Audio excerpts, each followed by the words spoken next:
Hello, everyone. I'm Brian Ganz of St. Mary's College of Maryland, and I welcome you to my piano talk on Chopin's Mazurka in B-flat minor, Opus 24, number 4. This piano talk will be in two parts, and this is part one. Part one will delve into what is currently my single favorite page of music by Chopin. And we'll look at one of the most fascinating experiments to be found in all of his mazurkas, which, as you may know, I call his creative laboratory. To begin, I'd like you to imagine one of those old Baskin-Robbins 31 flavors ice cream shops. Yep, they're still around. I don't know about you, but they were places of pure magic for me when I was growing up. And not just because I loved ice cream. I loved them also for the sheer abundance of flavors to be found inside their cool, refreshing building. You could never get bored because some new flavor was always calling out to you, always singing to you, to be your next culinary adventure. Now, I want you to imagine that you are entering a Baskin-Robbins, not of delicious sensations for the taste buds, but delicious sensations for your ears, delicious flavors of sound. We'll be tasting 5 subtly different aural relationships between chords. Each flavor will involve 2 chords, and the second chord will always be the same chord. Each pair of chords is what is called a cadence, which is a kind of musical punctuation. With a cadence, a phrase or series of phrases, or indeed a piece of music, comes to rest. A musical cadence can act like a comma with more music immediately following, or it can act like a period with varying degrees of finality. The word cadence actually comes from the Latin and Italian word for to fall, cadere. The music falls to rest, either en route to more music or more decisively. Here's an example of a very decisive cadence at the end of the first movement from a Beethoven sonata, but I won't tell you which one. I'll let you guess, those of you who are familiar with the sonatas. And then I'll tell you afterwards. It's a simple cadence, what we call a 5-1 cadence. I'll be speaking in a little more detail about names and monikers like a 5-1 cadence. But for now, just listen.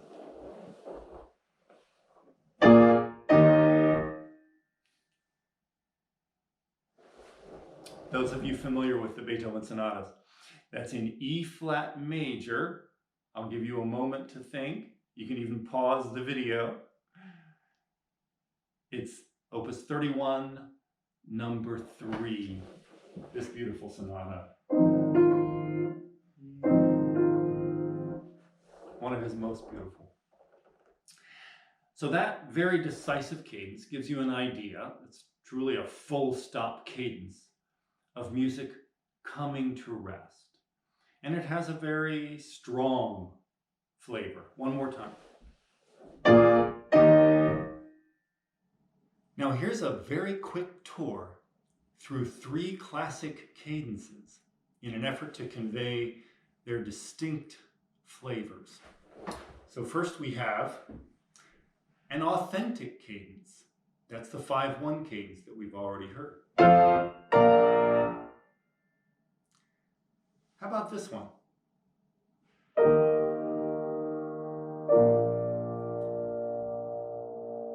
That will be familiar to any hymn lovers out there.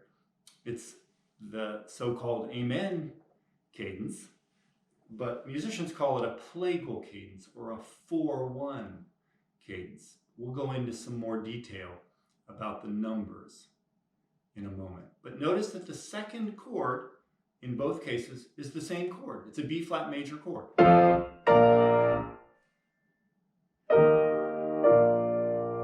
Or another way of configuring that cadence. In both cases, the second chord is the same. It's a B flat major chord. Okay, the third example. Now we'll get a different second chord. Suppose I wanted to make you think I'm going in one direction, but surprise you or even deceive you.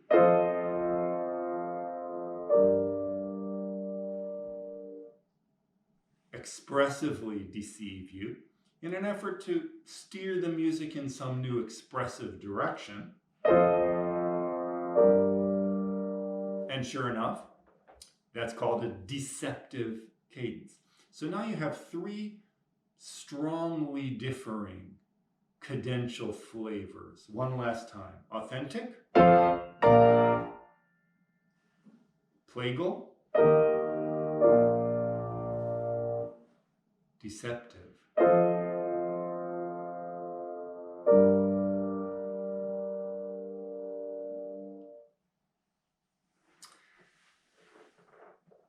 Now let's go deeper and prepare to get in line at the Baskin-Robbins of sound flavors. In music, we identify each pitch in a scale with a number or a scale degree. Now the mazurka that we're talking about today is in B flat minor, but I'll demonstrate scale degrees with a B flat major scale. So here's the scale first by itself.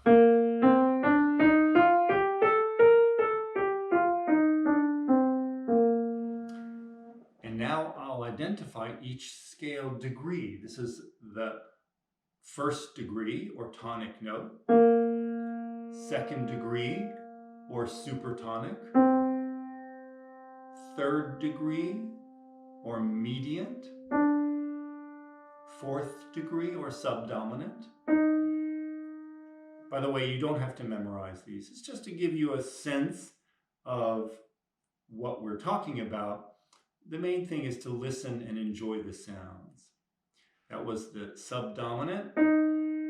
Now the fifth or dominant, sixth or submediant, seventh or leading tone, because it leads right back to the first degree or tonic.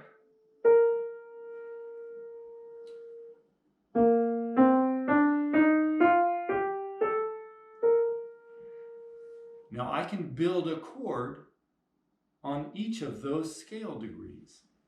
Here's a 1 chord,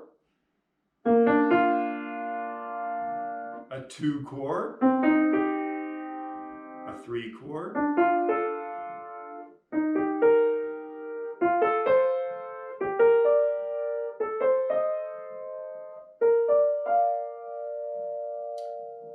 I can also add another layer of sound. Now I don't have just a 2 chord, I have a 2/7 chord. And that 2/7 chord, with the extra note, it's even more yearning, more pleading. It can resolve to the 1 chord.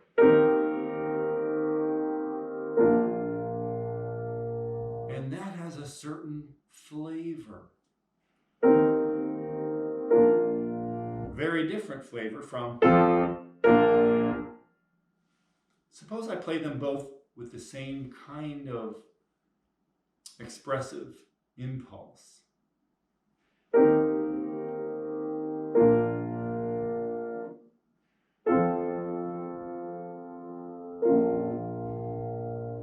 I accidentally made that minor.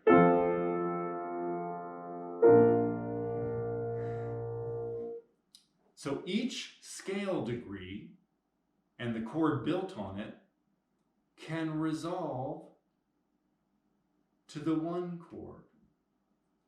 And therefore, each scale degree, 2-1, 3-1, 4-1, is a different kind of cadence. So let's hear each of these cadential flavors. Again, a 2-1.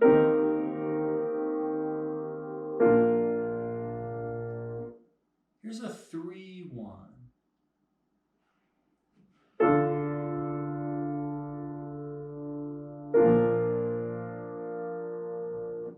Again.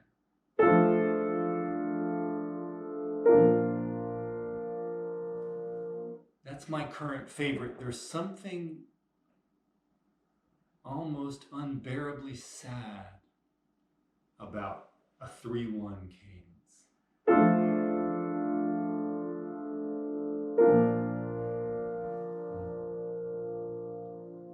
In a very quietly tender way.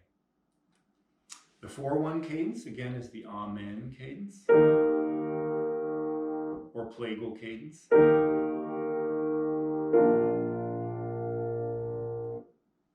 Earlier I ended in minor. That's an authentic cadence, a 5-1 cadence. Here's 5-1 in major.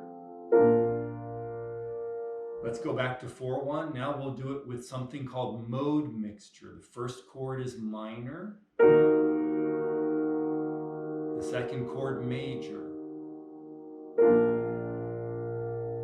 Mode mixture is particularly beautiful. Minor, major. Now back to a 5-1 cadence. We can change that slightly by changing which notes are up top.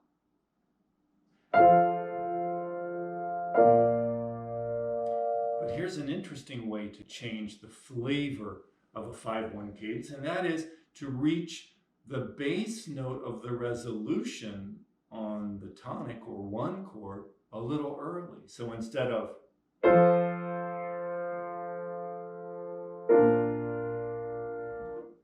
we can accompany that first chord with the tonic note.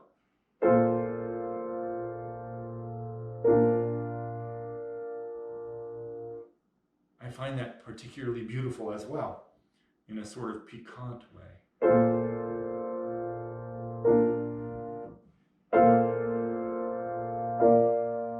Keep that in mind when we get to the Chopin itself. Finally, we come to a 6-1 cadence. Now again, we're going to choose the 6th degree of B flat minor, not major. And we're going to make it an unusual chord called an augmented 6th chord. Again, no need for you to try to memorize these things. I just want you to get a sense of the exotic flavor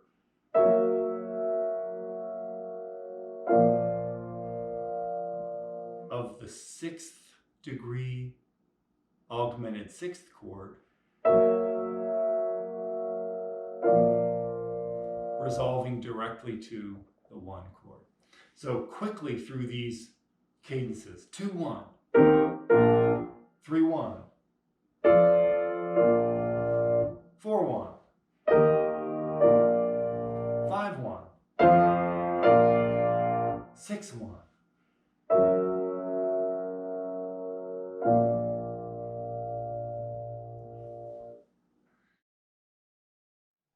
Now, I'm not exactly sure how it happened, but one day I was practicing the last page of Chopin's Mazurka in B flat minor, Opus 24, number 4, and I happened to notice that there were 2 unusual cadences that we don't hear very often: a 6-1 and a 3-1 cadence near the end. Now you have some idea of what those numbers mean. I thought to myself, a 6-1 and a 3-1 cadence I wonder if there's a 2-1. And sure enough, there was. Then I started to catch on. I said, all right, is there a 4-1 cadence? Yes, again. It began to dawn on me that perhaps Chopin was purposefully trying, just about every cadence available to him to create a kind of smorgasbord of delicious aural flavors. And sure enough, indeed, there was at least one example on the final page of a 2-1 cadence, a 3-1, a 4-1, a 5-1, and a 6-1 cadence. Could it have been an accident? It could have. But my guess is that Chopin set himself this little compositional challenge. Write a page of music that is both incredibly beautiful for its own sake and acts as a kind of Baskin-Robbins of flavorful cadences, or the Polish equivalent of Baskin-Robbins in the year 1833. So now let's take a tour through each of these cadences as Chopin composes them. Pretend you are now at the front of the line in a Baskin-Robbins, and you have this opportunity to sample each cadential flavor. So you say to the person behind the counter, I'm in the mood for something a little bit sad. Do you have a 2-1 cadence in minor? Why, yes, as a matter of fact, we do.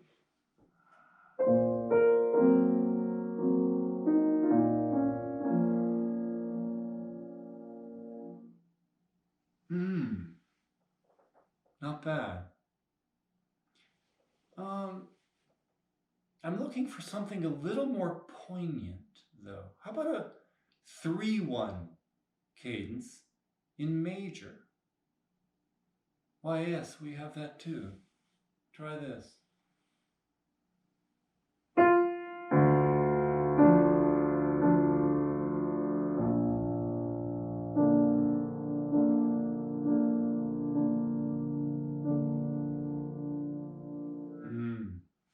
That's a little more like it.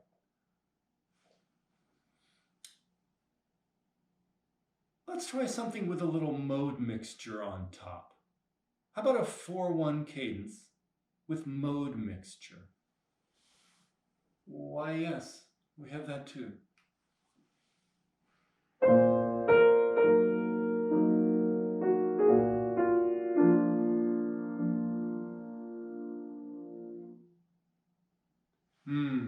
Very flavorful.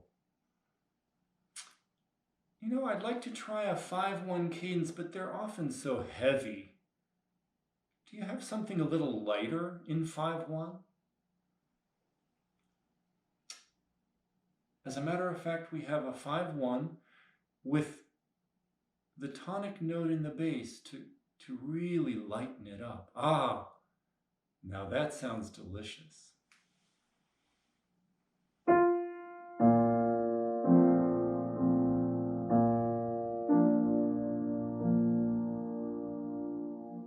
Oh, that's so much lighter than most 5-1 cadences. I think so too.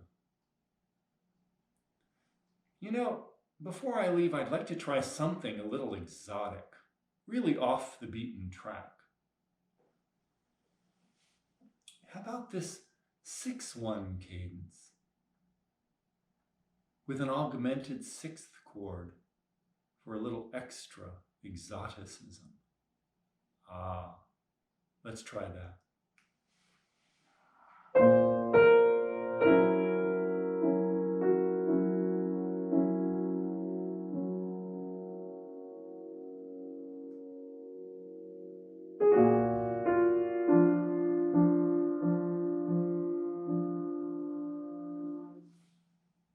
really liked that pause, that fermata. It allowed me to really savor the flavor. Yes. All right.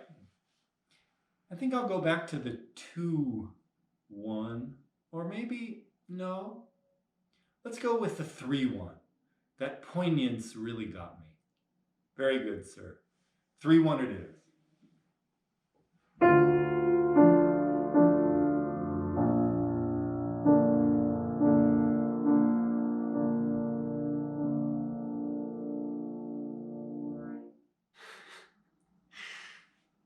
That was fun. I'm getting hungry for ice cream. Now, Chopin's creativity was inexhaustible. And you might think that he would relax after offering the listener such a feast of aural beauty. But he finishes the mazurka with yet another stroke of genius. He declines any cadence at all. The final gesture is with a single voice and no harmony accompanying it. It's a master stroke, and it leaves the listener, at least this listener, almost gasping with the sheer beauty and mystery of this simple gesture with a single, solitary, lonely voice after all that creativity.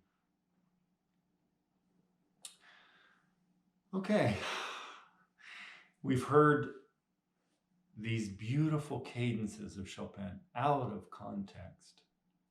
And now let's put them in context with the entire final page of Chopin's Mazurka in B-flat minor, Opus 24, number 4.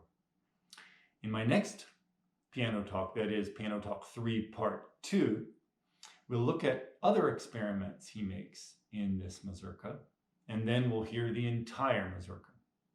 But for now, this single page, my favorite in all of Chopin's music, and the spectacular array of listening flavors that it presents.